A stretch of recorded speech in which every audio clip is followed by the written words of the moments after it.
આ સમજાણું બરોબર કે આપણે આધાર જો એક સરખો ના હોય અને સરખો કરવો હોય તો જે મિશ્ર સંખ્યા હોય એને આવી રીતે છૂટી પાડવાની કે બેયની માથે જેટલી ઘાત હોય એટલી મૂકી દેવાની. એટલે 5ની માથે આ 3ની ઘાત થઈ ગઈ ને xની માથે 3ની ઘાત થઈ ગઈ. પછી આ 5ની માથે 2ની ઘાત છે. તો હવે જે બે સરખા આધાર થયા એ બેને બાજુ પર લઈ આવ્યા. એટલે 5ની માથે 3ની ઘાત ગુણ્યા 5ની માથે 2ની ઘાત અને આ ગુણ્યા xની ઘાત 3 છે એ આપણે એવી રીતે રાખ્યું. પછી આ બેયનો આધાર એક જ હતો એટલે આપણે ગુણાકારનો નિયમ લાગુ પડ્યો કે બે જેની ઘાત હતી એનો સરવાળો કર્યો એટલે 3 + 2 તો એ 5ની માથે 5ની ઘાત થઈ ગઈ. એટલે આવી રીતે આપણે આ આધારને પણ કેવી રીતે બદલાવી શકીએ એ શીખ્યા. આ એક નવી વસ્તુ ઉમેરાણી બરોબર. હવે ધારો કે આધાર છે એ આપણે અપૂર્ણાંક સંખ્યા હોય. ધારો કે આ 3/5 કરું હું. આ 3/5 કરું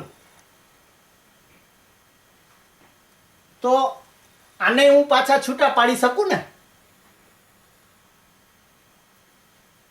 આપણે જેમ પેલા કર્યું હતું 5x નું કર્યું હતું એવી રીતે આ 3ની માથે 3ની ઘાત અને 5ની માથે 3ની ઘાત આમ કરી શકું કે નહીં? આ બધાને સમજાય છે કે આ મિશ્ર સંખ્યા હોય તો આપણે પાછી એને આવી રીતે છૂટી પાડી શકીએ. આપણે કૌંસની અંદર 2 લખ્યા હતા એને આવી રીતે આપણે પછી છૂટી કરી નાખી અને આને એમનેમ રાખીએ કે આ 5 છે એની માથે આ 2ની ઘાત.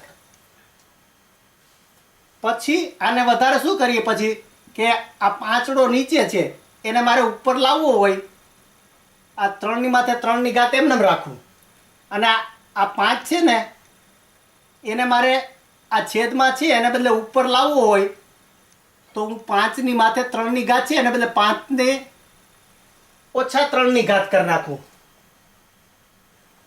આ અંશને છેદમાં જો કરું તો હું એની નિશાની એની જે ઘાતની નિશાની હોય એ ફેરવી શકું. યાદ છે બધાને? એટલે આ 5 જે નીચે હતો એને ઉપર લઈ ગયો તો અહીંયા જે +3 હતા એ કેવા થઈ ગયા? અહીંયા ઓછા બાદબાકી માઇનસ નિશાની થઈ ને.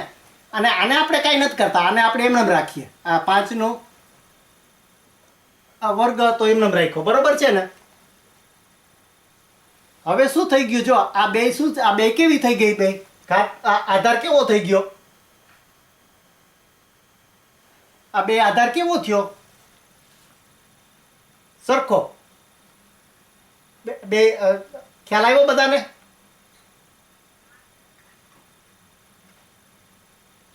કેમ કોઈને તકલીફ છે? હે કઈ અવાજ બીજો આવે છે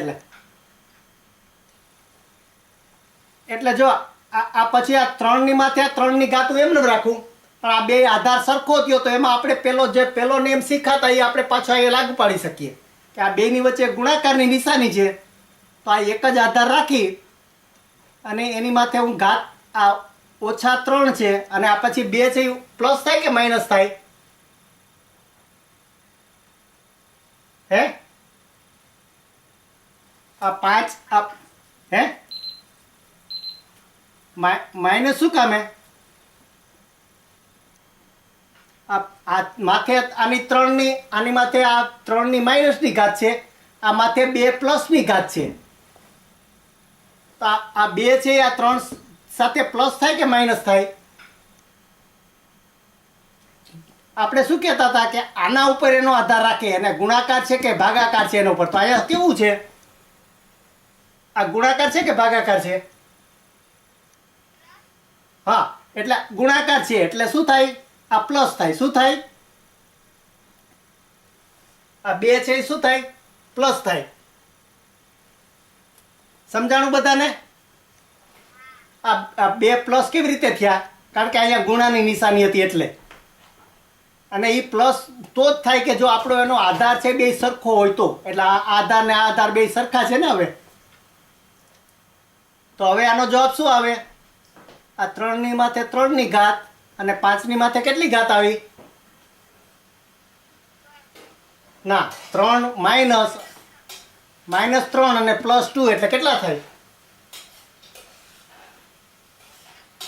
9.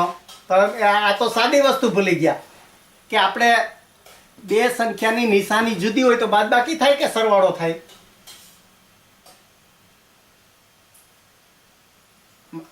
બાદબાકી થાય. અને નિશાની મોટાની રખાય તો મોટું કોણ છે આમાં? ત્રગડો છે કે બગડો? ત્રગડાની નિશાની કેવી છે? માઇનસ. એટલે -3 માંથી +1 થાય તો માઇનસ આ 1 થાય. શું થાય? હવે -1 છે તો એ મારે એને +1 કરવો હોય તો શું કરવું પડે? ધારો કે આપણે અહીં સુધી આવ્યા કે 3ની માથે આ 3ની ઘાત ગુણ્યા આ 5ની માથે 1ની ઘાત છે, એને મારે ફેરવવું હોય તો શું કરી શકું? બીજી કોઈ રીતે લખાય? આપણે હમણાં શું વાત કરી હતી કે આ અંશને છેદમાં લઈ જવું હોય તો ઘાત છે એની નિશાની ફેરવી નખાય. તો આને હું 5 છે એને બદલે 1/5 કરું તો અહીંયા કેવું થઈ જાય? પ્લસ થઈ જાય ઘાત. એટલે 5ની ઘાત 1 એટલે કેટલા થાય? એનો જવાબ શું થાય? 5 જ થાય. શું થાય?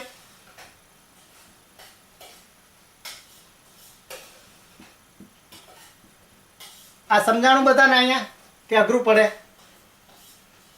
જો આ 5ની ઓછા 1ની નિશાની હતી, આ 5ને હું નીચે છેદમાં લાવ્યો તો જે ઓછા હતા એ પ્લસ થઈ ગયા, માઇનસ હતું એ પ્લસ થઈ ગયું.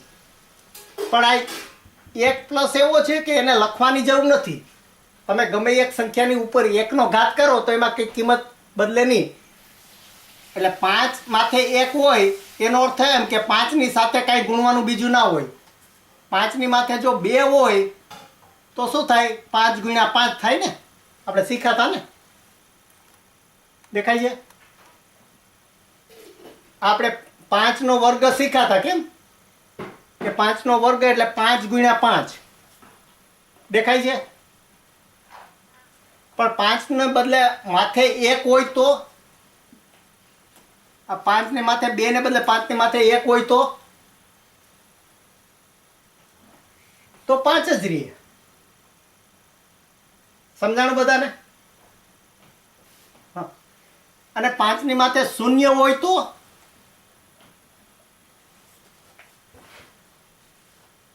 હે ના, 5ની માથે 1 હોય તો 5 રહે અને 0 હોય તો 5 જ રહે. એવું ના થાય. આ 5ની માથે જો 1 હોય તો 5 થાય, પણ 5ની માથે 0 હોય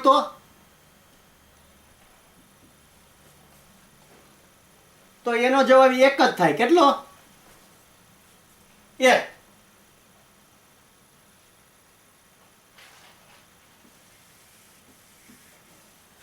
એટલે આ 5ની માથે 2 હોય ગુણ્યા હા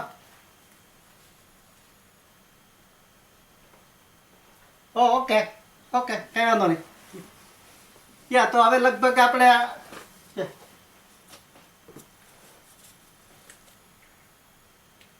હા